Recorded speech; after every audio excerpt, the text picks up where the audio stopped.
O Senhor dos Exércitos está conosco. O Deus de Jacó é o nosso refúgio. Vinde, contemplai as obras do Senhor, que assolações efetuou na terra. Salmo capítulo 46, o verso 7 e o verso 8.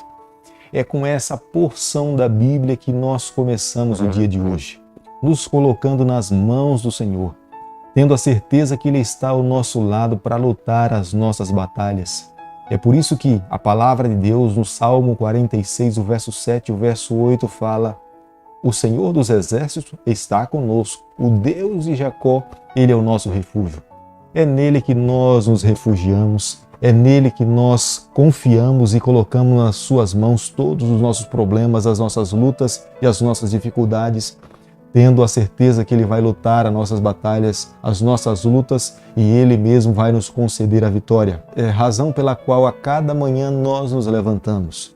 É a razão pela qual a cada dia nós nos encontramos aqui. É a nossa primeira audiência, é o nosso primeiro compromisso, é a nossa primeira responsabilidade. Quero pedir a Deus nessa manhã que esteja aí ao teu lado, visitando o teu lar, a tua família, os teus sonhos também, e nos concedendo a vitória no decorrer desse dia. Você sabe perfeitamente que a razão desse canal é estudarmos um capítulo da Palavra de Deus a cada manhã. É o nosso primeiro compromisso. Por isso que nesse momento eu quero convidá-lo a ter nas mãos a Palavra de Deus, o livro de Levíticos, capítulo 8, o verso 2 e o verso 3. Toma Arão e seus filhos e as vestes, o óleo da unção, como também o novilho da oferta pelo pecado, e os 2 carneiros, e o cesto dos pães asmos, e ajunta toda a congregação à porta da tenda da congregação.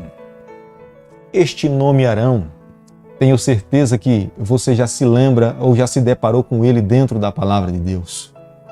Um dos momentos que me vem à memória o nome de Arão é quando Moisés subiu ao Monte Sinai para receber de Deus a lei dos 10 mandamentos.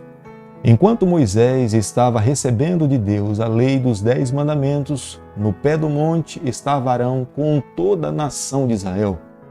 A nação de Israel estava recém-saída do Egito. As suas lembranças eram dos deuses do Egito, e eles, temendo o que poderia acontecer dali para diante, eles foram até Arão e pediram para que Arão pudesse fazer um bezerro de ouro. Arão não resistiu ao pedido do povo e construiu um bezerro de ouro. E quando Moisés, após 40 dias, estava descendo do monte Sinai, se depara no pé do monte a nação de Israel encurvada diante de um bezerro de ouro. Arão, na verdade, cometeu uma falha contra o Senhor. Naquele dia, cerca de 3.000 pessoas perderam as suas vidas por causa da liderança de Arão. Mas veja que Deus não leva em conta os erros do passado, porque aqui agora, no capítulo 8, Deus estava separando Arão e a sua família para serem sacerdotes, trabalharem para ele diariamente dentro do sistema de sacrifícios que acontecia dentro do santuário. Deus estava consagrando Arão e a sua família e os levitas para que pudesse lhe servir dentro do santuário diante da nação de Israel. Mas vale a pena ressaltar uma coisa: Deus não tinha ignorado o pecado de Arão. Aqui, nesta cerimônia de consagração, Deus estava erradicando o pecado do coração de Arão para que ele pudesse ter condições de se apresentar diante de Deus e não fosse consumido. Nós precisamos entender que para Deus o pecado é algo gravíssimo. Eis a razão da instituição do sistema de sacerdócio dentro do santuário terrestre. Os seres humanos não poderiam se apresentar diante de Deus, mas para que eles tivessem condições de se apresentar diante de Deus, era necessário que o sacerdote intercedesse diante de Deus, diante da nação, para que eles pudessem ser aceitos diante do Senhor.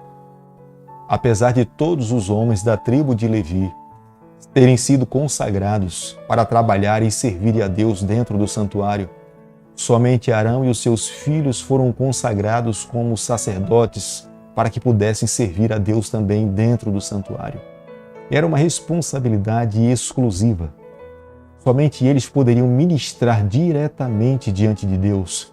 Eles mesmos teriam que oferecer sacrifícios em prol deles mesmos para que pudessem estar limpos e poderem se apresentar diante do Senhor. O próprio Deus pediu a Moisés que lavassem os seus corpos antes dele poderem servir dentro do sistema de sacerdócio. O próprio Deus pediu a Moisés que fizesse a unção como representando o Espírito Santo. O próprio Deus pediu a Moisés que colocasse vestes de sacerdotes separados para esse ofício exclusivos.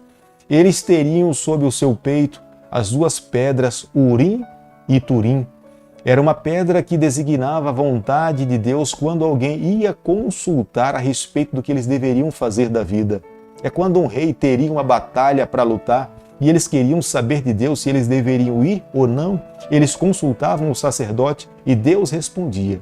Quando o Urim tinha uma auréola ao seu redor iluminando, era Deus dizendo sim. Quando Tumim aparecia como se tivesse embaçada, era Deus falando para a nação de Israel que eles não deveriam ir para essa batalha.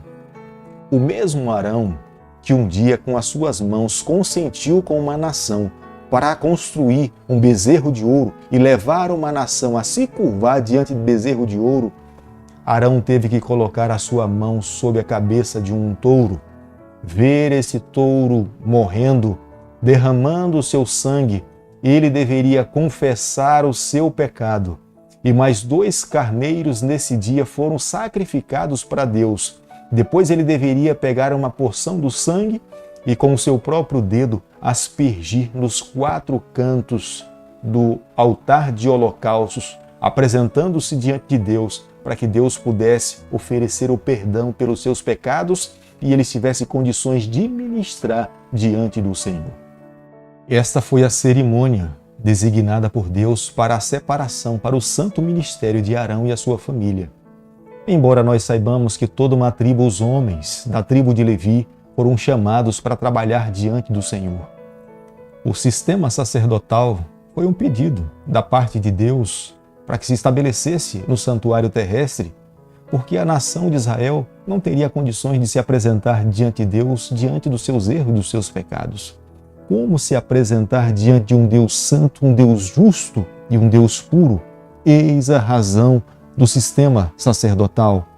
Porque os sacerdotes, eles eram um mediador entre Deus e os homens. Eram eles que clamavam e intercediam diante de Deus o pecado de uma nação. O próprio sacerdote reconhecia que ele fazia parte da nação de Israel e ele se apresentava diante de Deus não falando dele mesmo, mas representando um povo.